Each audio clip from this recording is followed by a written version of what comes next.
সামনে দীপাবলি, বাজি নিশ্চয়ই কিনছেন। কখন সেগুলো ফাটাবেন সেটা কি জানেন?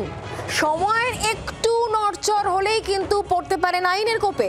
জানিয়ে দিল কলকাতা পুলিশ, শুধুমাত্র প্রশাসন অনুমোদিত গ্রিন বাজি ফাটানো যাবে।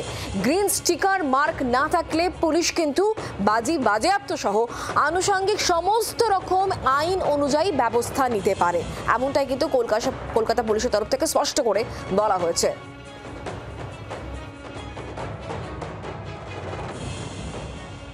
কলকাতা ইতিমধ্যে এসে হাজির হয়েছে রকমারি বাজির পসরা। বাজি তো কিনছেন বা কিনবেন, কিন্তু বাজি কখন ফাটাতে হবে সেটা জেনে নেওয়া অত্যন্ত দরকার, নাহলে পুলিশ আপনার বিরুদ্ধে আইনানুগ ব্যবস্থা নিতে পারে। কালী পুজোর দিন 20 তারিখ রাত 8টা থেকে 10টা এবং ছট পুজোর দিন 28 তারিখ সকাল 6টা থেকে 8টা বাজি ফাটানোর অনুমতি দিয়ে নির্দেশিকা এবং বিজ্ঞপ্তি জারি করলো কলকাতা পুলিশ। এর বাইরে অন্য কোনো সময়ের মধ্যে যদি বাজি ফাটে তাহলে পুলিশ হয় সোমোটো অথবা নির্দিষ্ট প্রাপ্ত অভিযোগের ভিত্তিতে আপনার বিরুদ্ধে আইনানুগ ব্যবস্থা নিতে পারে। কলকাতার প্রত্যেকটি থানাকে এই মর্মে ইতিমধ্যেই নির্দেশিকা পাঠিয়ে দিয়েছে লালবাজার। জি 24 ঘন্টার জন্য ক্যামেরায় তরুণের সঙ্গে অয়ন, কলকাতা।